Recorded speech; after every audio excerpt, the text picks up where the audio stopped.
आज supreme court में Madhya Pradesh legislative assembly जो विधानसभा है उसके लिए बहुत बहुत इंपॉर्टेंट इंटरिम ऑर्डर आया है। उन्होंने बोला है कि कल फ्राइडे 20 मार्च तक 20 मार्च के 5 बजे शाम तक वहां पे असेंबली में एक फ्लोर टेस्ट होना पड़ेगा कि देखने के लिए कि क्या कमलनाथ की जो गवर्नमेंट है वहां पे वो अभी भी चल सकता है या अभी बीजेपी और शिवराज पाटिल वापस आने वाले हैं गवर्नमेंट पे। तो अभी एक्चुअली ये सब कुछ क्यों हो रहा है आपको याद होगा, एक हफ्ते पहले ज्योतिरादित्य सिंधिया ने अपनी इस्तीफा दी थी, उन्होंने रिजाइन कर लिया था गवर्नमेंट से और एमएलए से, अपने एमएलए के पोस्ट से। उसके बाद और भी 22 जो एमएलए थे उन्होंने भी रिजाइन कर लिया था और इसके वजह से अब कमलनाथ गवर्नमेंट की जो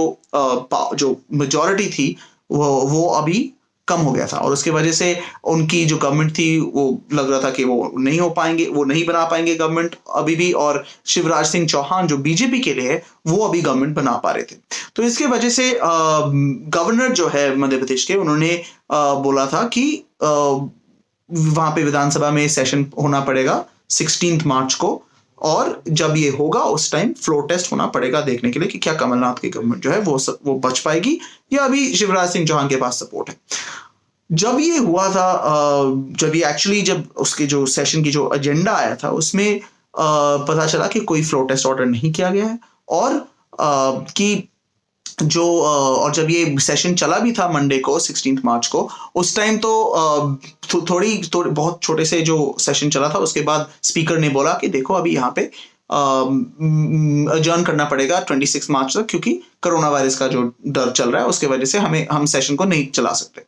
इसके वजह से जो कमलनाथ की जो गवर्नमेंट है वो रेजिग्नेशंस के बजाय अभी भी चल रहा था और मध्य प्रदेश में उनकी जो राज थी वो चल रही थी। इसके वजह से बीजेपी इमीडिएटली वहां पे सुप्रीम कोर्ट में पहुंच गए थे। वो तो पहले ही पहुंच गए थे जब एजेंडा में ही नहीं था, जब फ्लोर टेस्ट एजेंडा में ही नहीं था वो सुप्रीम कोर्ट तक पहुंच गए। वो बोल रहे थे कि जो स्पीकर ने डिसाइड किया, क्योंकि स्पीकर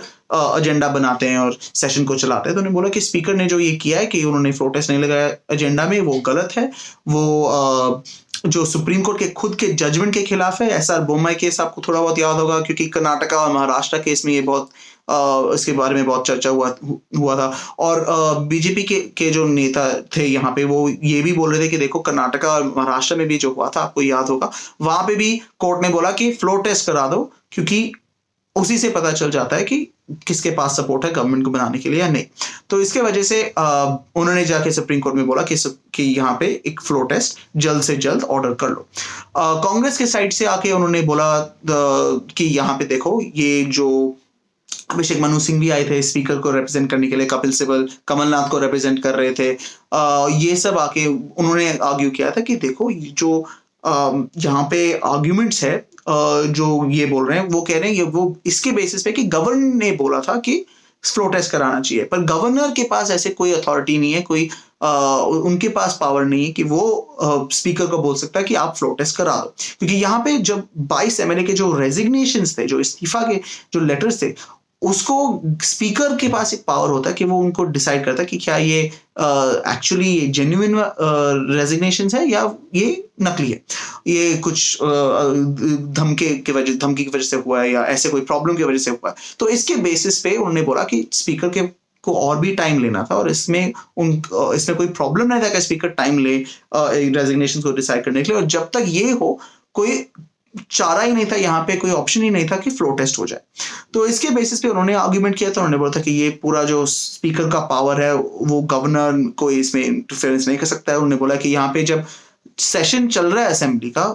तो उसके बाद फ्लोर टेस्ट नहीं होता है, वहां पे फिर वोट ऑफ नो कॉन्फिडेंस होता है या ऐसे ट्रस्ट वोट होता है जो एक्चुअली यहाँ पे एक्चुअली उसको डिसाइड करते हैं कि क्या गवर्नमेंट के पास पावर है या नहीं। फ्लोर टेस्ट तभी होता है जब इलेक्शन के बाद डिसाइड करना पड़ता है कि कौन गवर्नमेंट बनाने वाला है। अब सुप्रीम कोर्ट ने आज बोला कि ये जो इश्यूज उन्होंने रेज किया है वो इंपॉर्टेंट है, पर अभी वो उसको नहीं सुनेंगे, वो नहीं डिसाइड कर पाएंगे क्योंकि इसके लिए लंबी हियरिंग की जरूरत होगी। और अभी इसी ऑर्डर के लिए इनफैक्ट 2 दिन के बहुत लंबे आर्ग्यूमेंट्स चले थे। मुकुल रोहतगी, तुषार मेहता, बीजेपी और शिवराज सिंह चौहान और गवर्नर के साइड से आर्ग्यू कर रहे थे, उन्होंने बहुत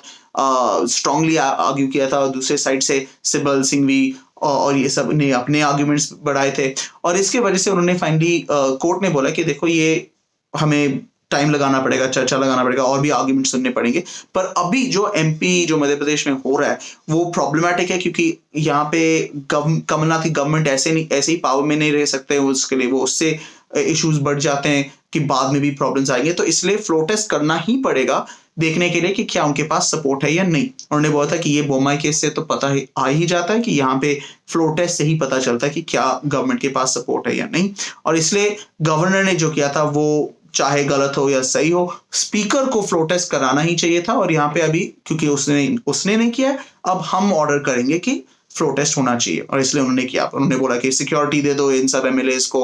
वोटिंग बाय हैंड्स होगा। उन्होंने ये भी बोला है कि पुलिस और सब, क्योंकि वो जो 22 एमएलए वो तो सब कर्नाटक में, वहां के भी पुलिस और अथॉरिटीज को एफर्ट्स बनाने पड़ेंगे कि वो सुरक्षित रहें, और वो अगर उनको वोट में असेंबली में आना है फ्लो टेस्ट के लिए, वो आ पाए। अब अब कल 5 बजे तक ये फ्लो टेस्ट होने वाला है, और ये जो बाद में भी केस चलने वाला है, आप हिंदी के पास आते रहिए सब अपडेट्स के लिए, हम आपको सब कुछ बताते रहेंगे।